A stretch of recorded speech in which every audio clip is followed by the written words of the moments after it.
Tövəndə mən bir qapartım şəkilli knopkalar aylamoqchi. Bunun üçün widget tizimligining ichidagi yangidan qurish, ya'ni new degan buyruqni ijro qilamiz yoki knopka taqsining control in ni bassaq bo'ladi. Yangi bet qurish ramkasi ochiladi. Buningdan egizligi 459 piksel bo'lgan, kengligi 779 piksel bo'lgan, rang qanali RGB bo'lgan, oq ko'rinishi oq rangli bo'lgan bir betni tanlayman. Ondan bu bet ochiladi. Ochilgandan keyin men mushu betga oq rangdan boshqa muvofiq rangni to'kib qo'ysam bo'ldi. Masalan, E8 bo'lsin. Mush rangni to'kib qo'yayman. Oldi ko'rinishdagi rangni tanlab bekitgandan keyin ondan knopka taqsidan alt bilan delete ni bassaq, navbatki mush rang navbatki rasm kanalining ustiga yoki rasm qavitining ustiga to'kiladi.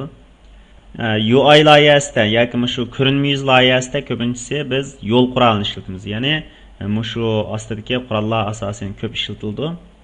Mushu yo'l qurollarini ishlatamiz. Bu yo'l qurollarining ichidan men shakl sizish o'rnidan 4 bulan yoyisman bo'lgan 4 bulan sizish qurolini tanlayman. Tanlab knopka taqsidan shift ni besib turib, bu shaklni sizman. Bunda vaqtida 4 yil tarafi teng holatdagi bir kvadrat chiqadi. Mana yoyisman o'rnini qanday qilaman? 15 qilib bekitib qo'yman. 15 piksel. Biroz yoyisman chiqsin. Buningki rangini men mayadan rangni tanlab beraman. Oq rangli qilib etsak bek bo'lib ketmaydi. Men buni F8 altidagi rangga bekitdim. F8 bo'lsin. Yoki bo'lmasa o'zimiz xohlagan holat mayaga parametr kirgizsak bo'ldi. F8 altida. Bekitib jazmlashtirdim. Jazmlashtirgandan yaqin navbatdagi mush narsaga shu rang seplanib turdi. Girvekni bu yerdan bekitsak bo'laverdi. Masalan, xohlagan bir rangni olaylik girvekni.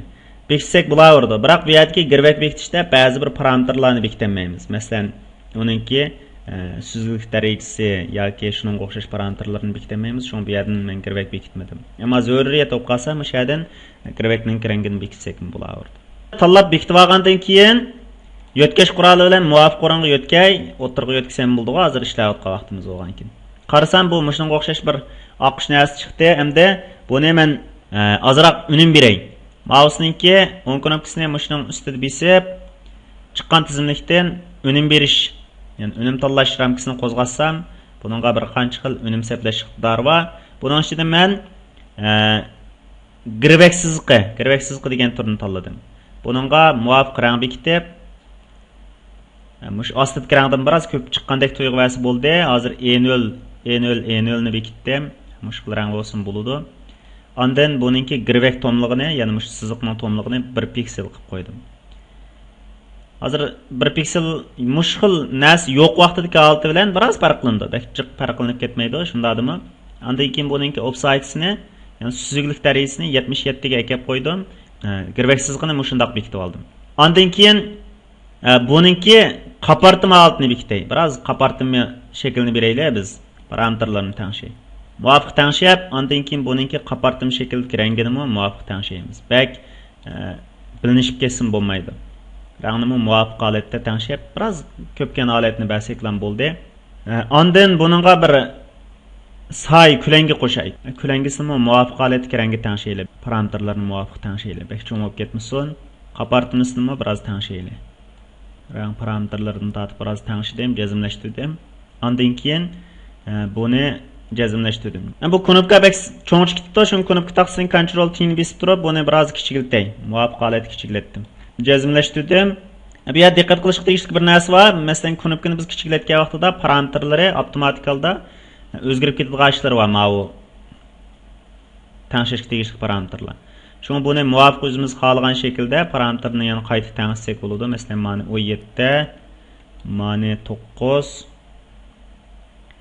qilib bekitdim. Qolgan parametrlar o'z badiga turaversin.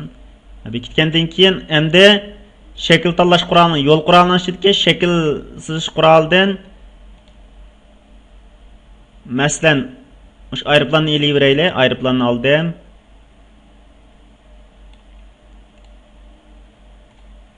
Qiyinroq rang bo'lsin. Bu xil knopka tutadi. Endi mani qanday qilaman? Bir nusxa knopka taqsidan alitni besilib turib tasam bir nusxa ko'paytirdi. Yana alitni besilib tasam yana bir nusxa ko'paytirdi.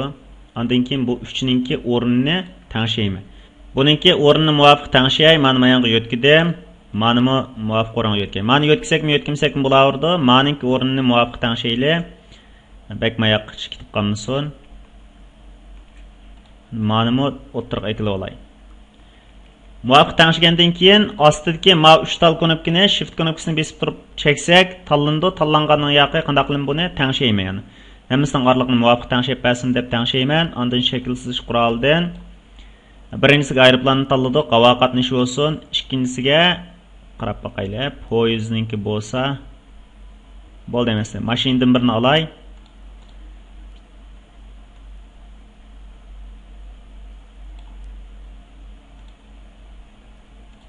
Quruqliqman olsun, dengiz qatnashi olsun.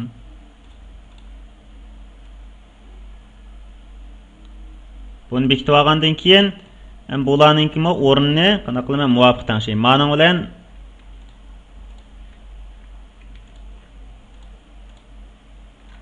uchning o'rnini muvofiq tanishidim. Parametrlarni bekitib olgandan yaqin navbat knopkalarimiz bitgan bo'ldi.